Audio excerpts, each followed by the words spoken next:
भाई लोग, आज मैं आप सभी को द लैंड ऑफ ब्लेसिंग के सीज़न 2 के बारे में बताने वाला हूँ, जिसके अंदर आपको विक्रम के बेटे की जर्नी देखने को मिलेगी। विक्रम के बेटे के साथ पिनाक भी होगा, जो कि बड़ा भाई बनकर उसके साथ रहेगा। विक्रम के बेटे के पास फ्लेम की पावर है, जो कि इसकी दुनिया में सिर्फ उसी के पास है।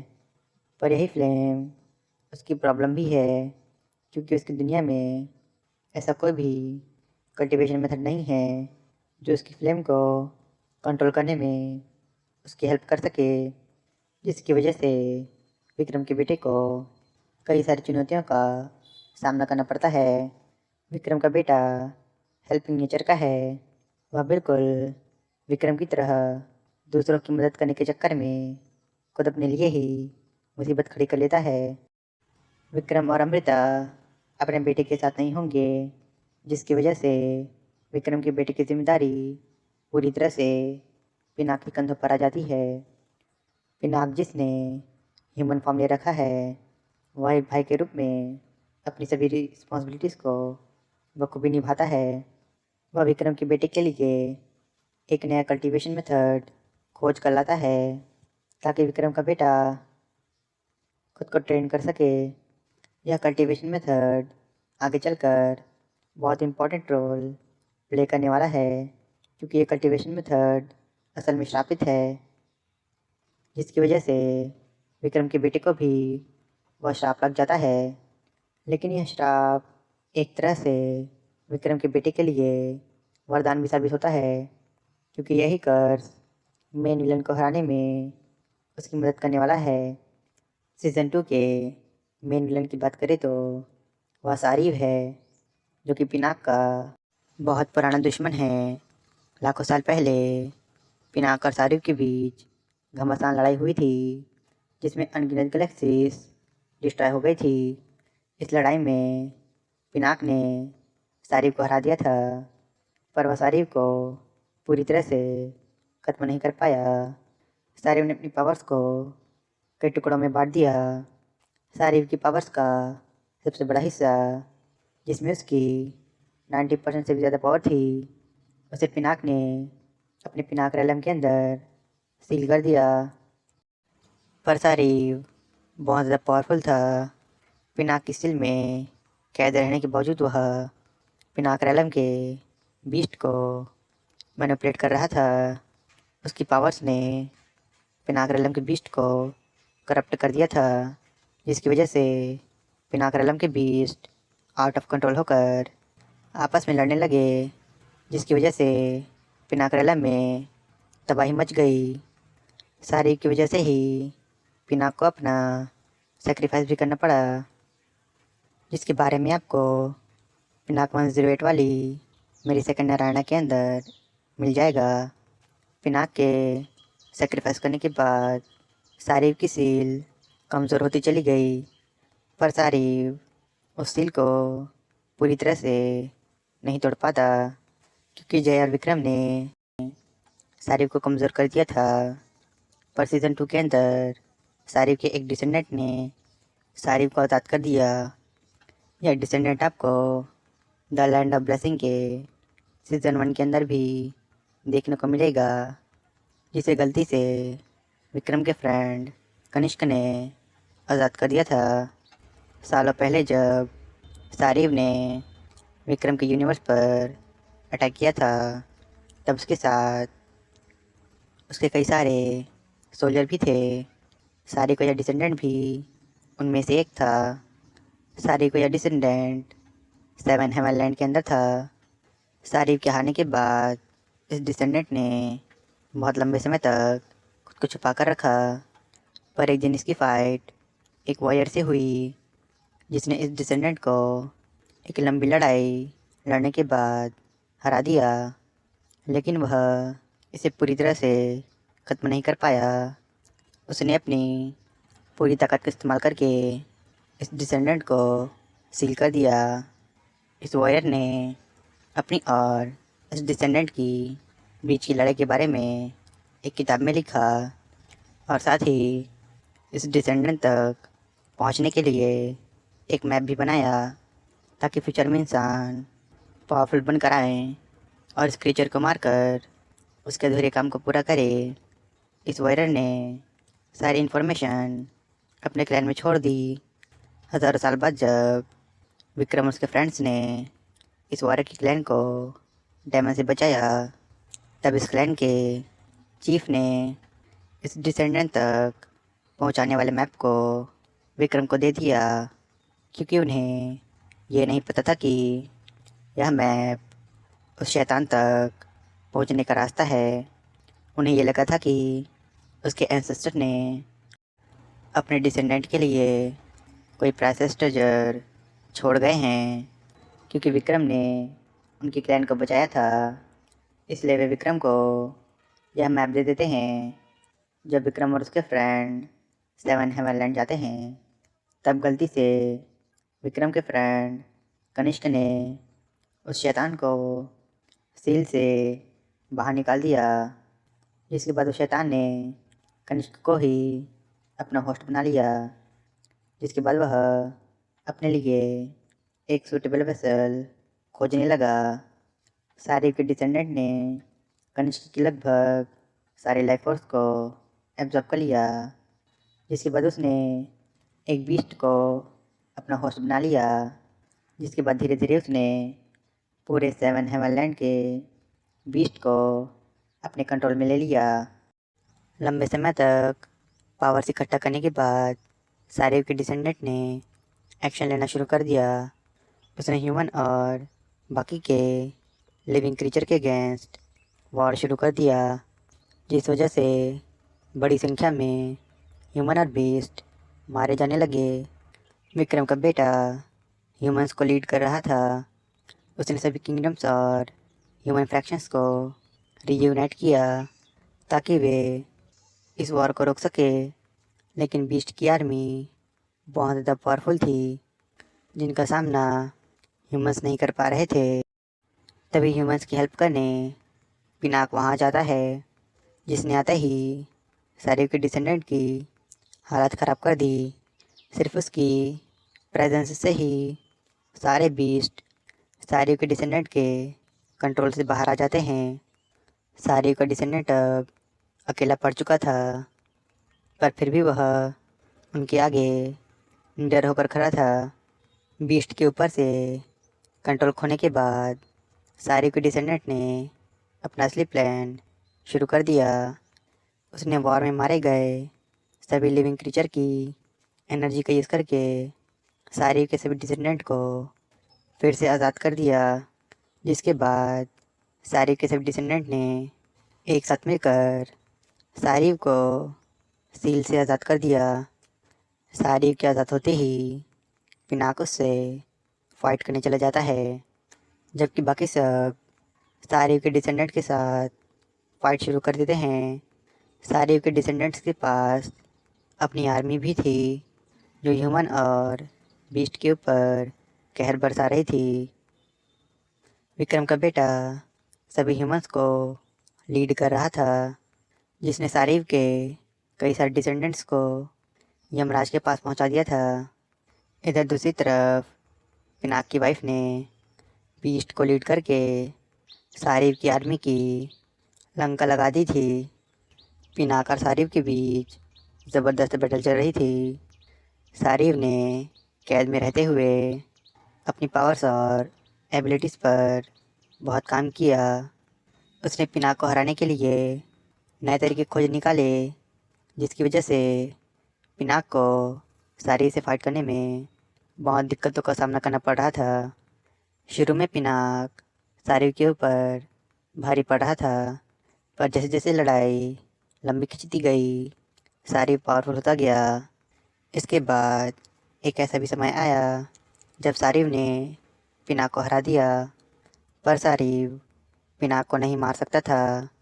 उसने पिनाक की सारी पावर्स को अपने अंदर लेना शुरू कर दिया, लेकिन वह पिनाक की आधी पावर्स भी ले पाता उससे पहले ही विक्रम का बेटा सारिव के साथ फाइट शुरू कर देता है, पर वह सारिव का कुछ नहीं बिगाड़ पाता। सारिव बड़ी आसानी से विक्रम के बेटे को हरा देता है, जिसके बाद वह विक्रम के बेटे की पावर्स को भी अपने अंदर समाने लगता है। तभी विक्रम का बेटा उस कर्स का यूज़ करता है जो कि उसे पिनाक के लाए हुए कल्टीवेशन मेथड को प्रैक्टिस करने के दौरान लगा था। वह कर्स सारिव को निगलना शुरू कर देता है। सारिव उस कर्स के अगेंस्ट फाइट बैक करने की कोशिश करता है, लेकिन उस कर्स के अगेंस्ट सारिव नहीं टिक पाता। वह कर्स सारिव को अपने अंदर समा लेता है। फाइनली विक्रम के यूनिवर्स से सारिव नाम का खतरा टल चुका था, पर सारिव अभी पूरी तरह से खत्म नहीं हुआ था। वह एक तरह से विक्रम के बेटे की एनर्जी का एक हिस्सा बन गया था। सीज़न 2 के एंड में विक्रम अपने बेटे को उस कर्स से आज़ाद करता है, जिसके बाद वह पिनाक के कहने पर सारिव को एक और मौका देता है, क्योंकि सारिव को पिनाक से बेहतर और कोई नहीं जानता। भले ही पिनाक और सारिव एक दूसरे के ओपोनेंट थे, पर इसके बावजूद पिनाक सारिव की रिस्पेक्ट करता था। मैंने अभी जो कुछ भी बताया वह सीज़न 2 का बहुत छोटा पर इम्पॉर्टेंट पार्ट है। सीज़न 2 के अंदर बहुत सी चीज़ें हुई हैं जो मैंने आपको अभी तक नहीं बताई है। उनमें से एक विक्रम और उसके फ्रेंड्स की इनहेरिटेंस है। सीज़न 1 के अंदर विक्रम और उसके फ्रेंड्स ने अपनी इनहेरिटेंस पीछे छोड़ दी ताकि उनकी गैर मौजूदगी में यहाँ के लोग खुद को प्रोटेक्ट कर सके। सीज़न 2 के अंदर विक्रम और शिवा की इनहेरिटेंस को छोड़कर विक्रम के जितने भी फ्रेंड्स हैं उनकी इनहेरिटेंस को यहाँ के लोग इनहेरिट कर चुके हैं। पर सबसे मज़ेदार बात यह है कि खुद विक्रम का बेटा अपने फादर की इनहेरिटेंस को हासिल नहीं कर पाया। विक्रम की इनहेरिटेंस को सीज़न 3 के अंदर एक बंदा इनहेरिट करने वाला है जो विक्रम के बेटे से भी ज़्यादा पावरफुल होने वाला है। यहाँ तक कि सीज़न 1 के अंदर इसने विक्रम को लगभग मार ही दिया था। इस वॉरियर के पास एक ख़ास तरह की ब्लेसिंग थी जिसने इसे इतना पावरफुल बना दिया था। विक्रम और इस वॉरियर के बीच कई बार फाइट हुई थी, पर हर बार विक्रम इसे ज़िंदा छोड़ देता था। इस वॉरियर की स्टोरी के बारे में हम फिर कभी जानेंगे। अब जाते जाते मैं एक और स्टोरी के बारे में बता देता हूँ जो कि द लैंड ऑफ ब्लेसिंग से जुड़ा हुआ है। हालांकि यह स्टोरी किसी और एलम के ह्यूमन की है, पर यह एलम विक्रम की जर्नी से जुड़ा हुआ है। यह स्टोरी एक गुरु के बदले की कहानी है, जिसके शिष्य को एक ट्रेजर के लिए कुछ लोग मार देते हैं। अपने शिष्य की मौत का पता लगाने के लिए एक गुरु अपनी जर्नी शुरू करता है। इस जर्नी के दौरान उसका सामना उन सभी से होता है जिन्होंने उसके शिष्य को मारा था। मेन कैरेक्टर उन सभी के साथ फाइट करता है और उन सभी से अपने शिष्य को मारने की वजह का पता लगाता है। जिस ट्रेजर के लिए मेन कैरेक्टर के डिसिपल को मार दिया गया था, वह ट्रेजर असल में एक बुक थी जो पहले इस गुरु के पास हुआ करती थी, पर सालों पहले इसी के पहले डिसिपल ने वह बुक चुरा ली। इस बुक के अंदर कई खास तरह के मंत्र लिखे हुए थे, जिनमें से एक मंत्र सबसे ज़्यादा पावरफुल था, जो कि सोल रिजरेक्शन मंत्र है। इस मंत्र की हेल्प से किसी भी सोल को रिक्रिएट किया जा सकता है। इस मंत्र को विक्रम ने एक किताब के अंदर लिखा था। विक्रम को यह मंत्र लॉर्ड विष्णु से मिला था।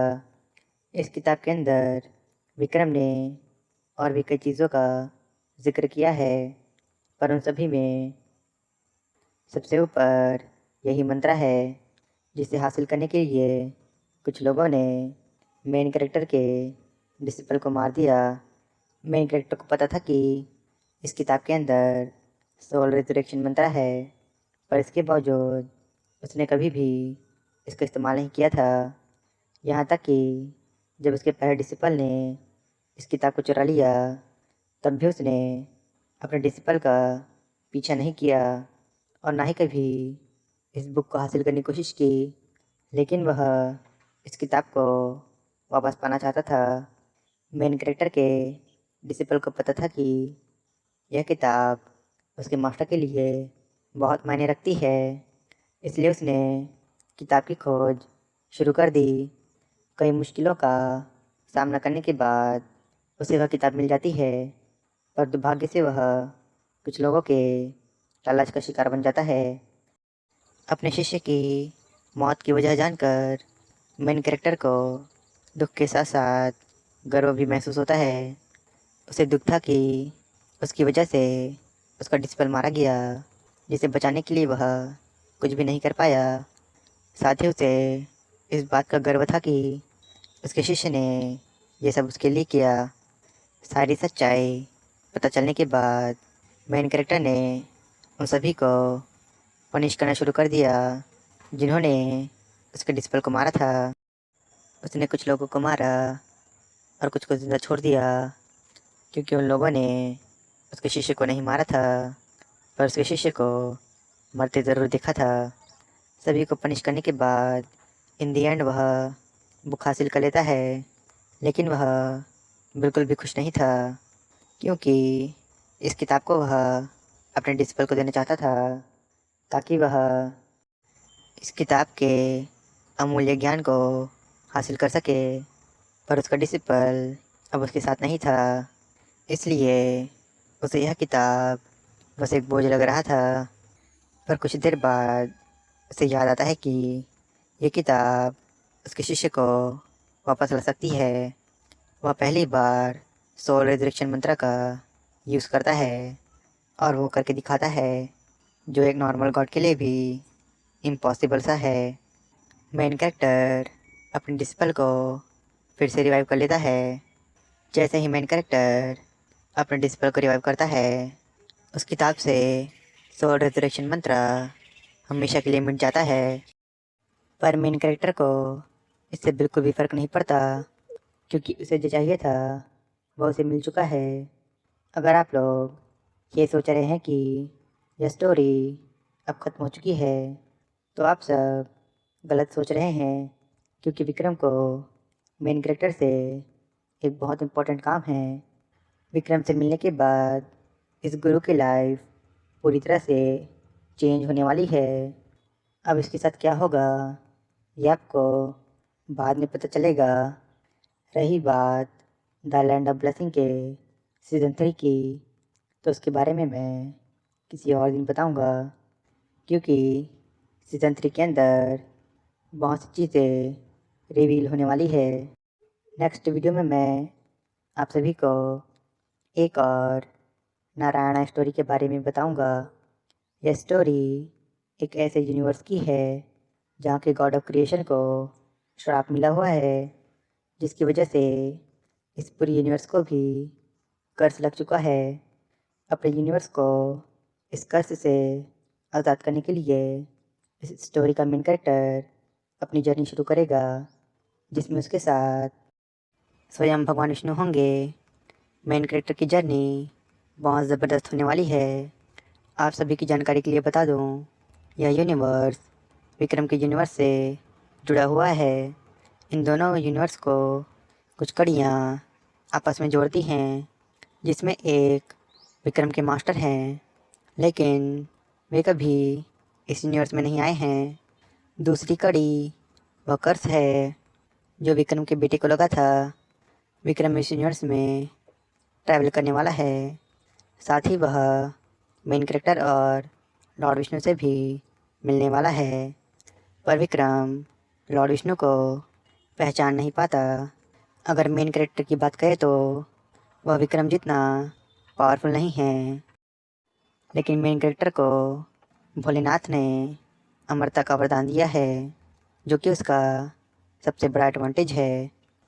हालांकि मैंने इसकी स्टोरी को बस थोड़ा सा ही लिखा है, पर एक्सप्लेन करने के लिए उतना काफ़ी है।